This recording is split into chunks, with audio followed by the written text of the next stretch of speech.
Hello, and welcome back to Let's Play Ultima 6, The False Prophet. In our last episode, we explored the town of Britain a bit, trying to find out more information on the gargoyle invasion and also find out where our provisioners are. But night fell, so we're going to go ahead and quickly rest. We need to move a little further out of town before it's going to let us do that. We'll go ahead and rest for 9 hours. And attentive will guard.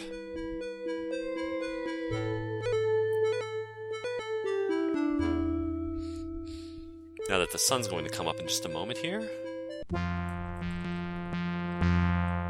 we can now continue with our journey. Now since we're here, there were a couple people in Britain we didn't actually get to talk to last time. And as the sun comes up over the horizon, we'll make our way to those people really fast. By the time we get to where we're going to need to talk to them, the sun should be high enough in the sky that they should be awake and at their jobs.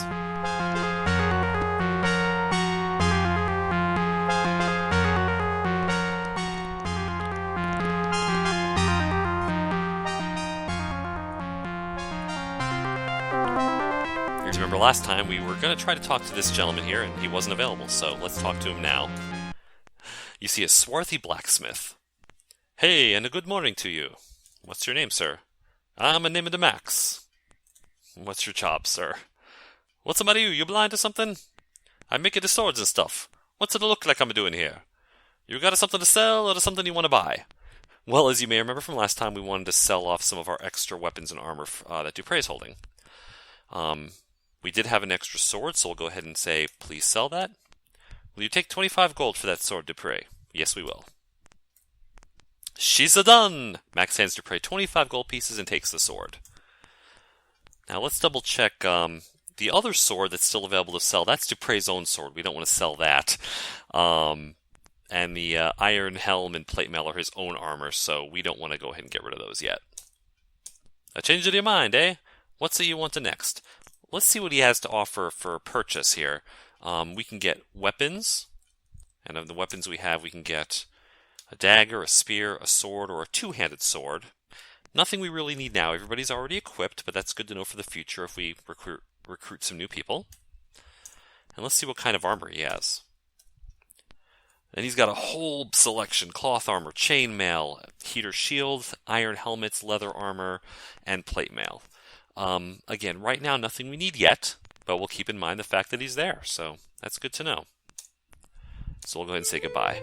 Goodbye to you. Come back soon, huh? So let's get out of here. And in every town we visit, you're going to find all these different people that we've met. You know, your weaponsmith and armor smith. Usually there's a healer and various provisioners of different types that are going to help us out in our quest. Now, while we're here, if you remember last time, there was some farmland up here. Up above the healer's house, up above Tiberius's house.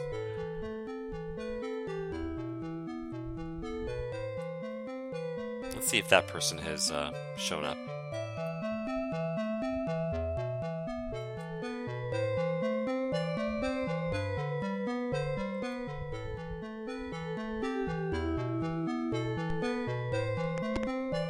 Unfortunately, I don't seem to be able to find that person.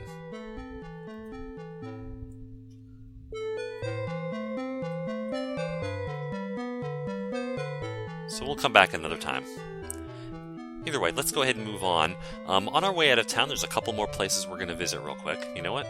I realized there's some more farmland. This is where the farmer is. You see a rugged-looking lady farmer. Welcome, friend. What's your name? My name is Linda. Oops, sorry about that.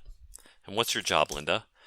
I raise crops. If you'd like to buy some grain, just say the word. What kind of crops?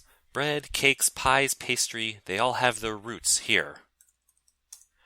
I was born to work the earth. It was either this or be a grave digger. And that's not my kind of work. So, if we ever want any grain, we can actually go ahead and purchase it. But we don't need that right now. If we, just say the word grain. So again, it's good to know if for any reason we need grain, we can visit this person. May the sun shine on you and the rain bring you nourishment.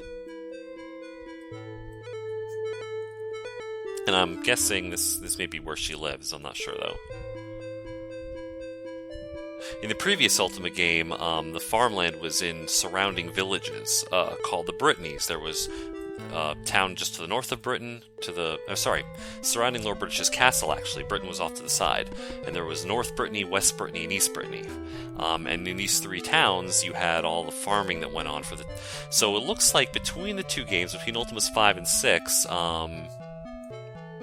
the town of Britain has kind of expanded and kind of swallowed up those villages. They've become part of the... of just one larger sort of Britain metropolitan area. Looks like we've got cows over here. Although I don't see any sort of dairy farmer, but there's a magically locked chest. We'll leave that be for right now, though. Like I was saying, on our way out of town, moving on to the next location, there are a couple other places we can visit, and they're on our way. So I'll go ahead and show you those. We want to avoid that swampy ground.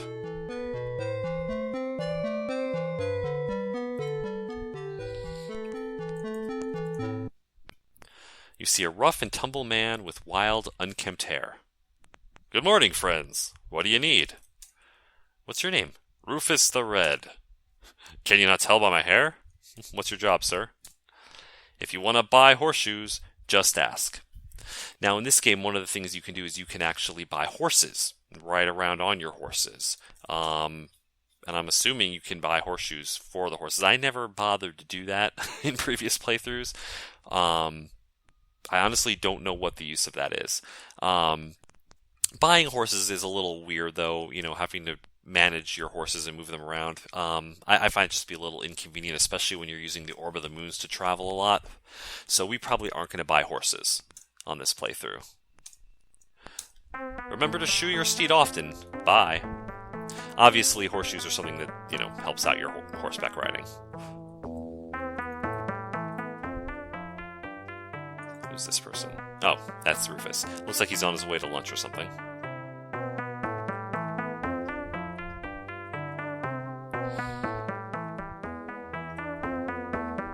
And over here, looks like here's the stables, where the horses actually live. You see a thin, dark-haired man with a nervous smile. Greetings, travelers. What can I do for you this afternoon? What's your name? My name's Wilbur, my lord. A guy who owns stables named Wilbur. What are the odds of that? What's your job? I work here at the stables, taking care of the horses. You can buy one if you like. Let's see how much they cost. Hi, attentive, thou hast need of a horse. My price is 75 gold pieces, no less. Interested? Not right now. Like I said, I don't think we're going to be using horses on this playthrough. Perhaps some other time then. How about one of thy friends? Sorry, none of you. Come back again. But as you can see, these are what horses look like. I never actually asked him about his horses. No, okay, that's... I was wondering if he had anything else to say.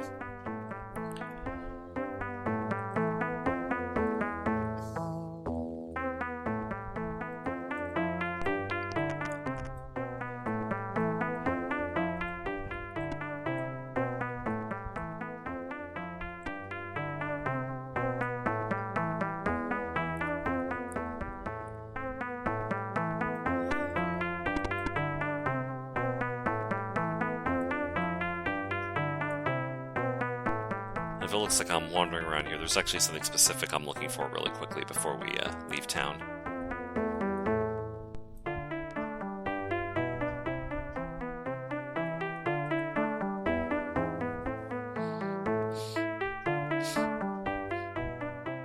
And this actually might be a perfect time. No, he doesn't have any yet. Forget what I said. I'm actually trying to find the royal orchard, which is somewhere around on the left side of the castle, but I can't actually find it. I'm having a little bit of trouble finding it.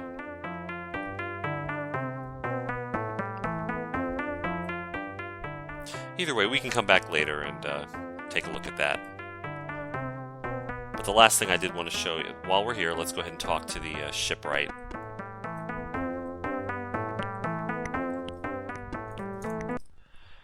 You You see a silent but good-natured man. He grins widely and waves at you. What's your name? He points to his mouth and shakes his head. Dupre speaks. I know of this person, my lord. He is Artie the Mute, a local shipwright and an honored citizen. The man smiles and nods. What's your job? He smiles and points to the workbench. On the bench you see the tools of a shipwright. I sell ships. So if we want to buy ships, Artie shows a 10 of a deed. Written on it is the price, 300 gold. In the Ultima game, ships come in very handy. There's a lot of locations that are very hard to get to without a ship.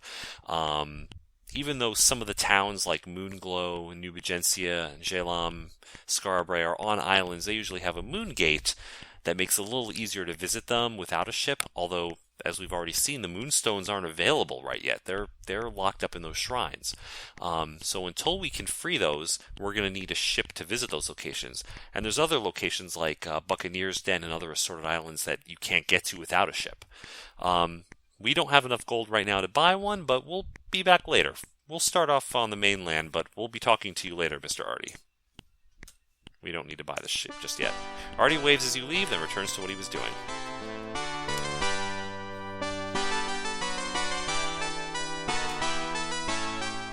Alright, so let's go ahead and, we have a couple choices of which way to go. If we were to continue to the east, if you remember, we went to the east to the town of Cove and the Shrine of Compassion. If we were to continue in that direction, we would actually have wound up, keep following the path, we'd end up near the town of Minok up in the north. Alternately, we could head west out of town. That leads us towards the Spiritwood Forest, over the Serpent Spine Mountains, and we'll eventually end up in the town of Scarabray.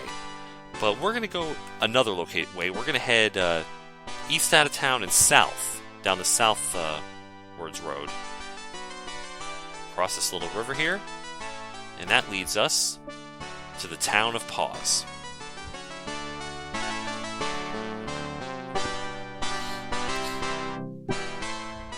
It's actually more a village than a town.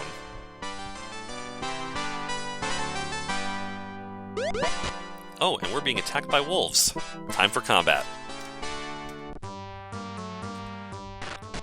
Now that we're outside of the town and out of range of the town guards, out of the reach of town guards, random monsters come and attack us occasionally. Looks like that was all there was to it. Just 2 wolves. Do they carry anything of note? No, they're wolves.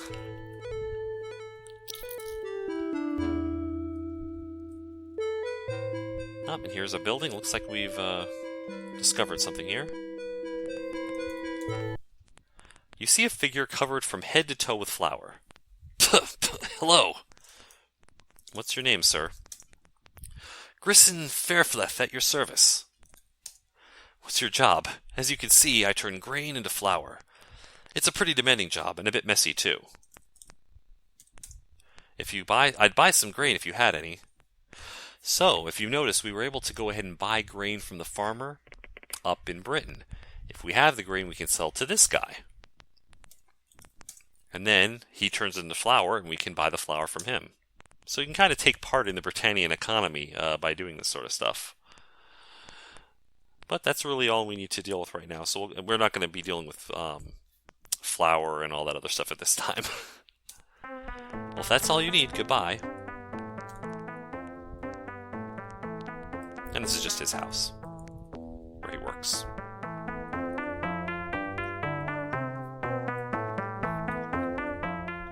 Now that's the beginning of the town of the village of Paws.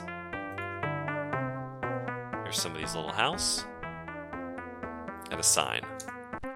Thou dost see a sign. The King's Way. Now, another thing that shows up a lot in Ultima is a lot of the signs are written in ancient runic language. As you can see right here, those are not written in English, they're written in runes. Every Ultima game, the manual comes with a translation of what runes mean, of all the different letters. It's very loosely based on Norse runes, but with some variations. Britannian runes are kind of their own thing. When you've played enough Ultima games, you start to be able to almost read them fluently, because you see it so often.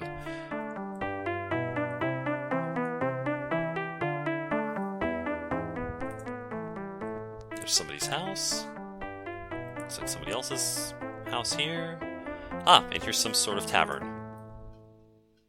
And a lot of cats. What kind of tavern could this be? You see an amused-looking gentleman. Ah, I see you brought me a tasty little mouse to feed to my pets.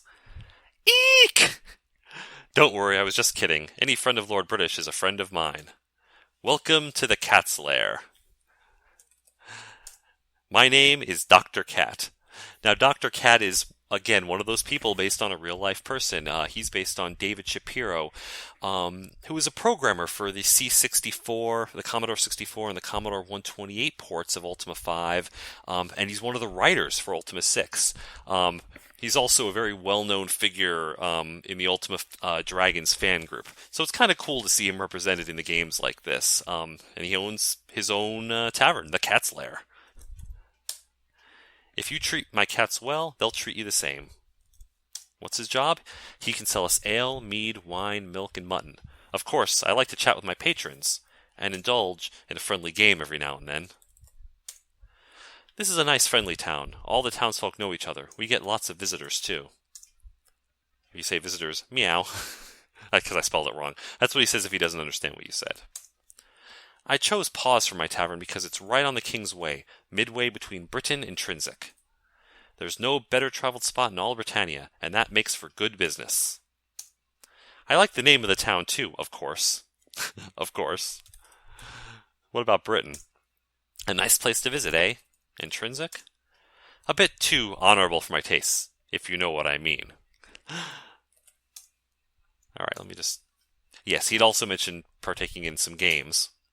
Thindle and Mortude may not agree, but I like a game that provides a little intellectual challenge. Who are Thindle and Mortude? I'm sure he'd be glad to play a few rounds of flippets with you. And Mortude? And they both are apparently willing to play a game of flippets with us. If only I had a copy of Snillwit's big book of board game strategy, then I could find some really fine games to teach everyone. Have you got a copy of Snillwit's you'd be willing to sell? Unfortunately not.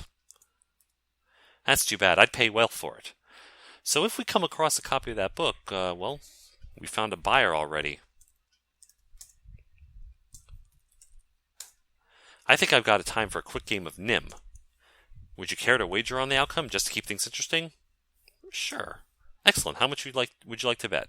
We'll just bet a meager small amount of 5 gold pieces. Let me just remind you of the rules in case you don't remember. We start with 10 pieces. He takes some colorful glass beads out of his pocket. Each player takes turns, taking 1, 2, or 3 beads out of the pile. Whoever gets the last one wins. I'll let you play first this time. There are 10 beads. How many do you take? We'll take 3. And he'll take 3. There are 4 beads left. How many do you take? And at this point, we've already lost. If we take 1, he'll take 3. If we take 2, he'll... You know what I mean? He can take as many as he needs to win, so... Oh, actually, I'm sorry. My mistake. If we take 3... And yeah, exactly. He can always take the last bead, and he wins. Don't take it too hard. I've had a lot of practice. I'll put your money someplace safe, in case you want to come back and win it back later. Would you like to play again? Not right now. Perhaps some other time, then. Very good. You purr almost as well as Kyton.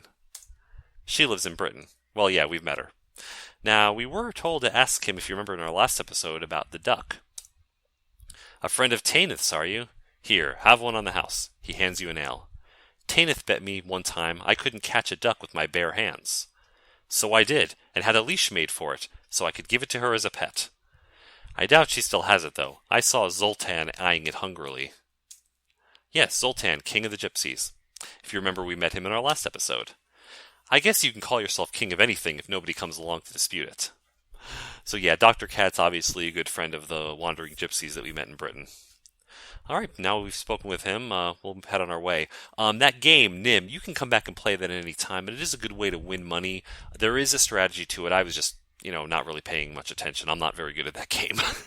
But there is a certain strategy to it, and depending on who goes first and then how many you take, you can win money, and it's one way in the game to build up your fortune so you can buy things. Good night, sweet prince, and flights of angels tend thee to thy rest. You see a man whose Pungent smell greets you before he can. Well, hello there, strangers. Who are you, sir? Hendel, the slaughterman. Yup. And what's your job? I slaughter beef and pork. Makes me a bit unpopular here in the pub, he laughs. He takes a swig from his mug and asks, what do you mean? He obviously doesn't understand beef. It's truth, if I carried it around with me, I'd be even more unpopular. He laughs, then continues, Nay, friend, come to my shop later. I'll fix ye up then. And his name again, what was it? It was Hendel. Hendel can, what was I going to say? This is a good example. Most merchants, as you've seen, most people in the game have their own schedules. They spend time in their shops, then they go off to lunch, they come back to their shops, then they often go to bed. If you try to talk to them and do business with them when they're not standing at their counter, when it's not business hours, they'll basically tell you, come back to my shop when it's open. They'll only actually deal with you, even if you can find them elsewhere, when they're standing at their counters. Hendel here is obviously busy having a drink and doesn't have time to give us beef and pork. Be careful out there. You see a colorfully garbed bard. Good evening, sirrah. Oops, sorry. What's your name? Patrick's the name. What's yours? I'm attentive. A pleasure. And what's your job, Patrick? Same as any bard. Telling stories, singing songs, that sort of thing. I was trained in the conservatory like most of us. Ah, yes, we were there. Johann, Lazina, Sianak, they all studied there. Of course, there are always oddballs like Mandrake. Completely self-taught he is. Got some odd ideas about the 8 virtues. I have to give him credit, though. Last time we gathered together for a songwriting competition, he won first prize easily. Mandrake has interesting ideas about the virtues. Ask him yourself. All right, we'll have to keep that in mind if we run into Mandrake. So you said you mentioned songs. He clears his throat. A lusty young smith at his feist stood a-firing. His hammer lay by, but his forge still aglow. When to him a buxom young damsel came smiling, and asked if to work at her forge he would go. With a jingle vang jingle, vang jingle vang jingle, with a jingle vang jingle hi-ho. I will, said the smith, and they went off together. Unto the young damsel's forge they did go. They stripped to go to it. 'Twas hot work and hot weather. She kindled the fire, and she soon made him glow. With a jingle van jingle, van jingle van jingle, with a jingle van jingle, hi-ho. I hope you enjoyed the song. I'm not sure if that was a very appropriate song, but what about a story? Okay, here's one. The owl and the pussycat sailed to sea in a beautiful pea-green boat.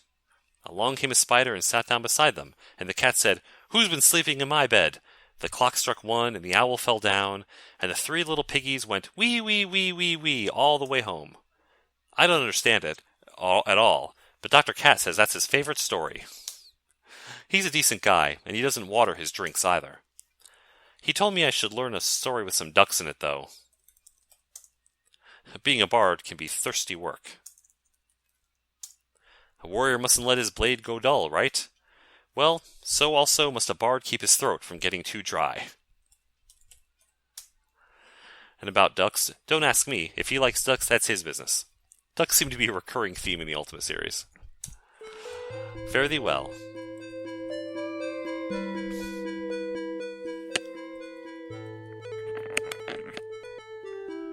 Now here's, looks like a tailor and another tailor. Looks like there's a lot of tailor business going on in this town. You see a finely adorned woman with a tight mouth and wide eyes. Hello, she bows formally. What's your name? Marissa. You may call me Ms. Trihune. Miss Trihune? Yes, that is much better. I create garments of the highest fashion. Clothes fit to see the king in. Oh, interesting. Anything about clothes? Yes, so if we want, we can buy clothes. We can buy a tunic, dress, or pants. We don't really have any need of that, but if we ever need it, I'm sure she can help us.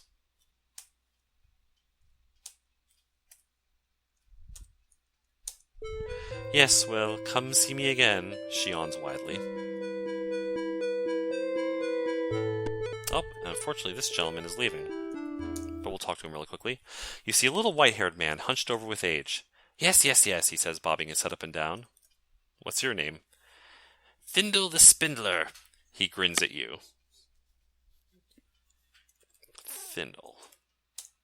Yes, yes, yes, that was quite a guess. What's your job? So, I sew 'cause I said so. Beautiful clothes, more pretty than those, he points to your stomach. Yes, again, friend.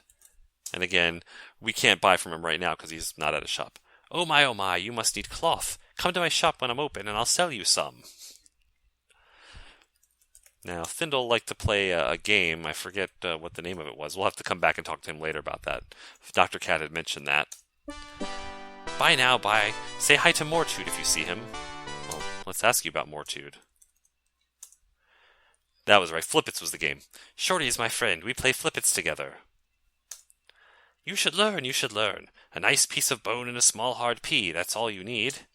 The smaller the better. He pulls an old bone from his pocket and a small pea. Now you get a hat. A bone. Like an old dog bone. You'll need a hat, too.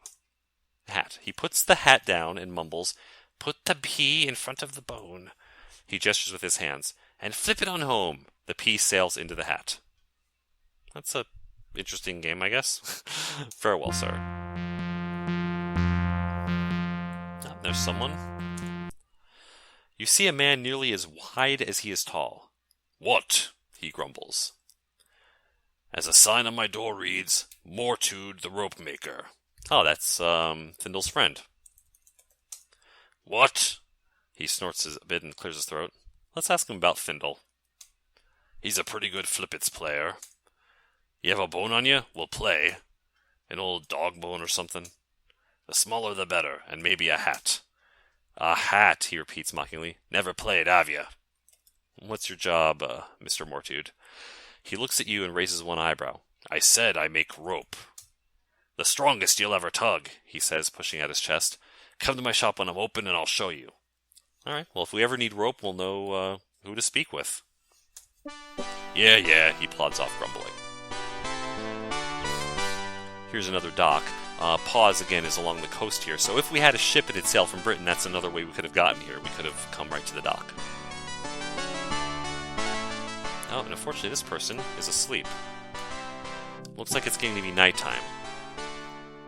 Once again, we're going to have to rest to get the sun past. An alternate option is to sit here and press pass over and over again until the sun goes down and passes through the night, or stop at an inn, but that would take a long time. So what we'll do is we'll find the town boundary and quickly rest.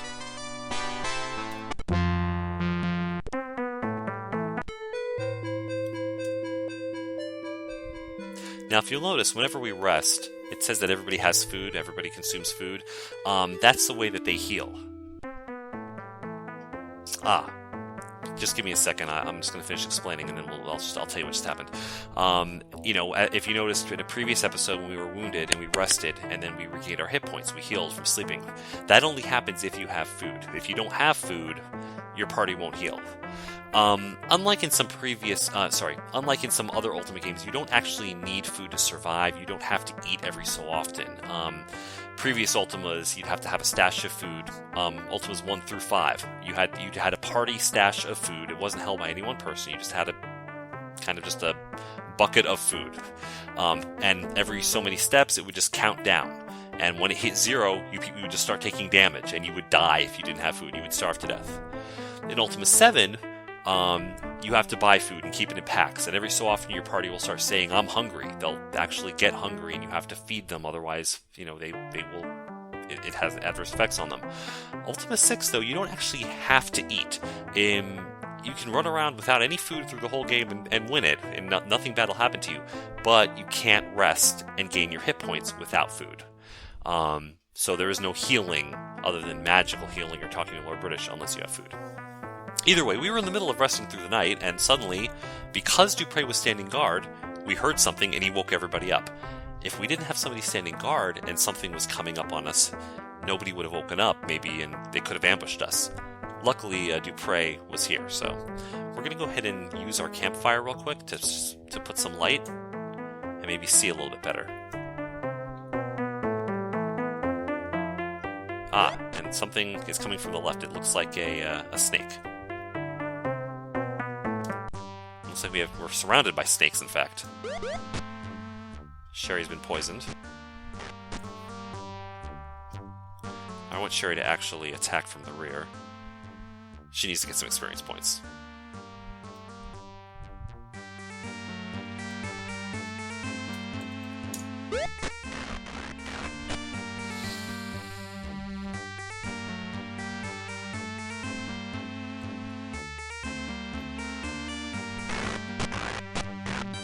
As you can see, Sherry is using her boomerang.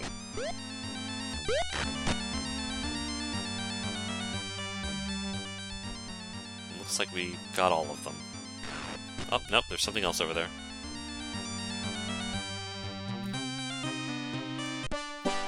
Now, since Sherry's been poisoned, we're once again have to cast the Dispel Magic spell upon her.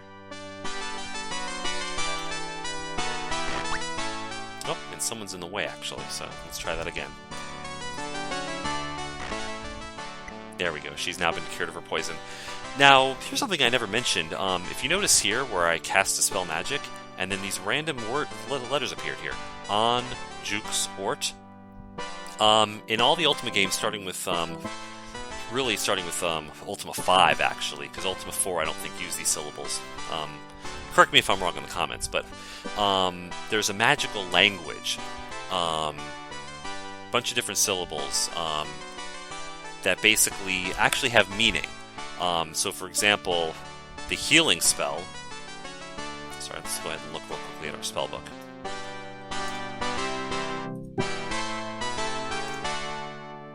The heal spell is called In Mani. Its ingredients are spider silk and ginseng. Mani is the word for healing, basically.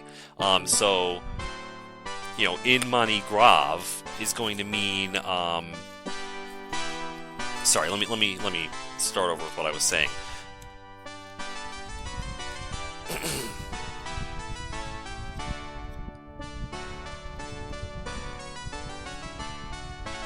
Basically, I had to grab my book real quick because I don't remember this off the top of my head. In means to create, you know, or to make, or to cause to happen, whereas Mani means life or healing.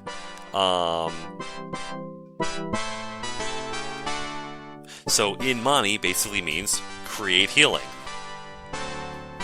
And I didn't mean to say that. I didn't mean to say Grav, but like in Vas Mani would mean great healing, because the word Vas means great. So every spell in the game basically has a collection of syllables that explains exactly what it does. So for example, the poison spell is In Nox Por. In means create, Nox means poison, and Por means movement. Because it's a directed spell, you know, you're casting it and it's going out towards an enemy.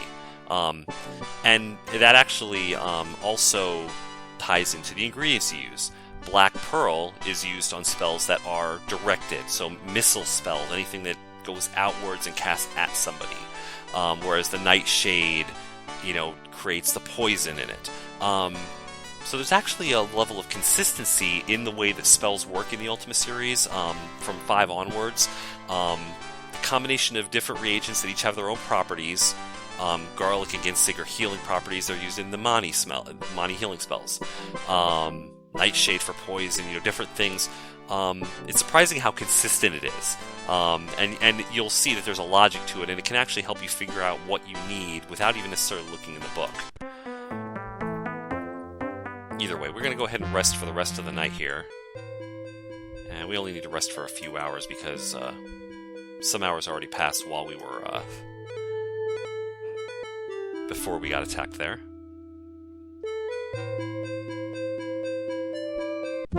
There we go. And Sherry is healed. We're going to step back into town really quickly. And of course, that's the problem with the light going down. Once the sun goes down for the day, and it's very hard to see, you know, you can walk right past an inn, which could have helped us have the time pass a lot faster, without using up all that food, and we didn't even realize there was an inn here. You see a man with sea blue eyes and a warm smile. Welcome, welcome, friends. Here for lodging this fine morning? What's your name? Timothy. He flashes a friendly smile and nods. I'm named after my uncle. He was a kind soul. Sir Timothy Enders Daverstock. He was a famous knight in these parts. He is perhaps best known for his courage in battle. He once held off a score of men while his own fled to safety across a bridge. That's pretty impressive. It's a busy one, this job, that is. I find it rewarding, though, meeting friendly faces. Maybe you want a room, eh? And it'd be 25 gold if we wanted one, but we don't need one right now. Perhaps some other time, then. Farewell, friends. Travel safely.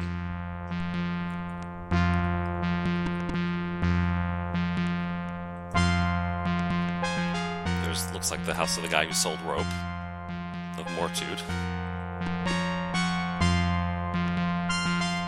Now this is the house we were in previously, where this guy was asleep. So we're going to wait a second. We're going to pass until he wakes up. There we go. He gets right to work. You see a frightened little man who never looks you in the eye. Yes? Oh, it's you. He almost looked you in the eyes then. What do you want from me? What's your name? He looks around at the ground and mumbles, Arbeth. Well, he says so quietly you have to lean close to hear, I make wool into thread. If we have wool, it looks like he can buy some. None of you has any wool, he mutters. What do you want from me? And as far as thread? Yes, he says, wringing his hands together. So if we needed thread, we could buy some for 3 gold. What do you want from me? Buy, he whispers.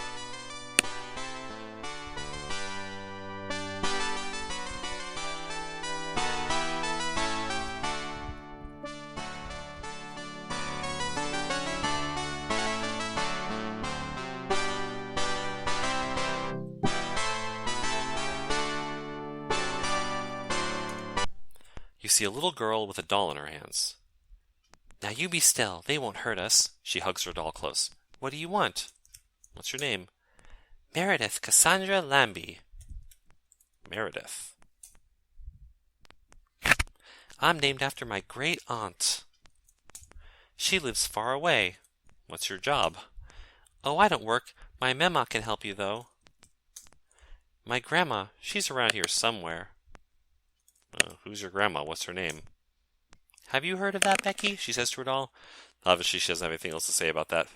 I wonder if she has anything to say about the town people. No, it doesn't really look like it. Oh, she knows about Mortude. He put a rope in a tree for me to swing on. Well, that was very nice of him. What about that other lady, Marissa? She's a mean woman. Never plays dolls or nothing. What about Arbeth? He's my secret friend. He tells me stories. No. What about Dr. Cat? Nope. And what about Timothy? He's a nice man. He got me the stall. She displays it proudly. As far as Hendel, the slaughterman, she wrinkles up her face. He doesn't smell too good. And Grisson, the guy who makes flour, I think he's a ghost. He's scary because he's covered in flour. She hugs her doll. All right. She waves her doll's hand at you. Bye.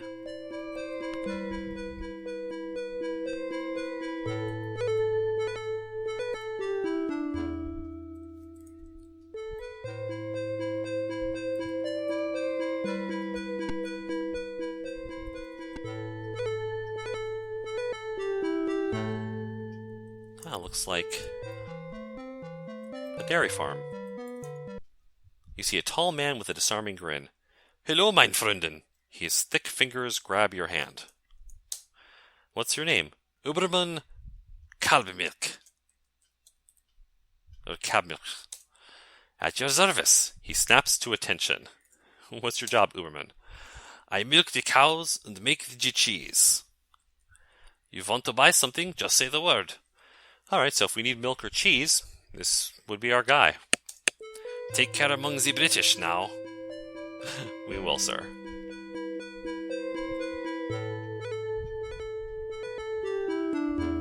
And it looks like that's the town of Paws. That's all there is here. So we're going to go ahead and... Oops. We're going to go ahead and make our way out of here.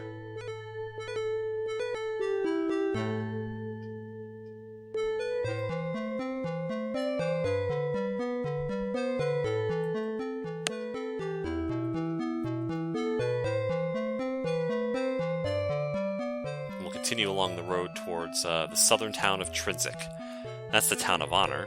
Oh, but first there's some people here. You see a handsome, carefree gypsy man. Hey there, welcome to our humble caravan. You look like a bold warrior. Would you like to spar a bit for practice? Well, sure. Pulling a couple of sticks from his belt, the gypsy hands you one. You fight with them as if they were swords for a while. After you've finished, he comes over and puts his arm around your shoulder as he gives you a few pointers on fencing style. You're not sure, but you think perhaps you felt a slight tug at the pouch you keep your coins in. I am Andreas, Prince of the Gypsies. Wouldn't you like to be a gypsy too? Why not? A fine thing to dream of, but one such as you could never be a gypsy. I live the carefree life of a gypsy, traveling hither and yon. When the opportunity arises, I do what I can to brighten the lives of the ladies. Of course, you'd probably be more interested in my sister Wanda, right? I don't even know Wanda. Can't say I blame you. In fact, if she wasn't my sister... okay. She practices the world's oldest profession. I, of course, have perfected it, and thus need no practice. We all have our talents. I myself happen to have two. I'll be glad to show you sometime. What, you mean swordplay? Just ask, and I'll give you the lesson you won't forget. Would you like to spar for a bit? Not right now.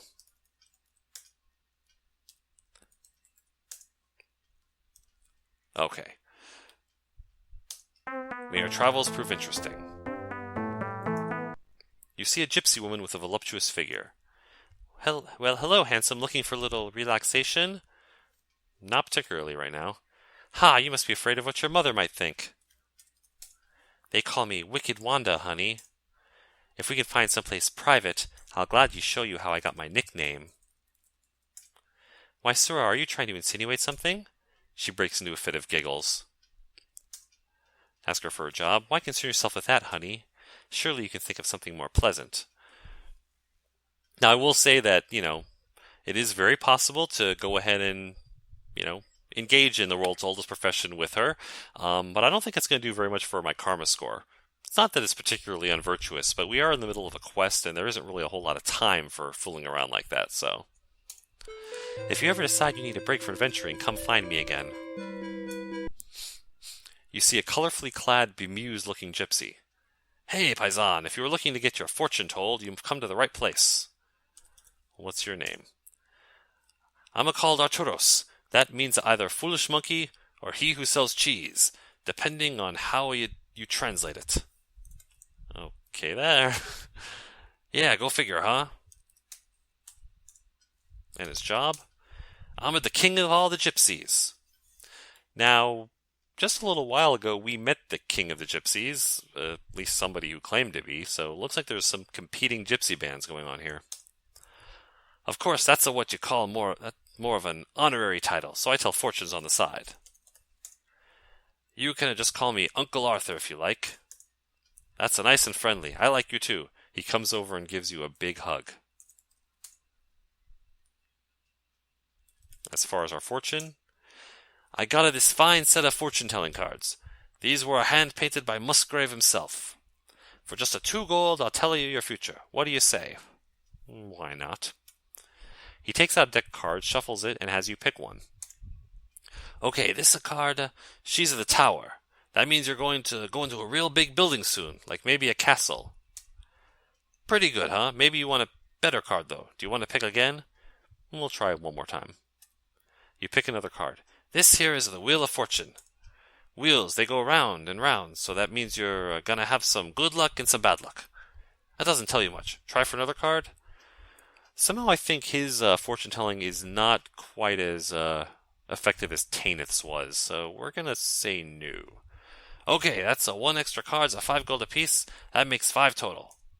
It was a pleasure doing a business with you. We're gonna leave. Hey, you come again soon, okay? Shamina whispers to you. Best check your coin pouch. I think I saw something when the gypsy hugged you. So it looks like there's 2 bands of gypsies we've run into so far. The one that we met in Britain was pretty helpful and gave us good advice, and this band, I'm not sure what they're up to, but obviously it's no good.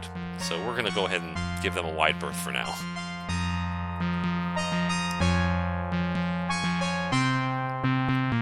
And here we are at the town border of the town of Trinsic.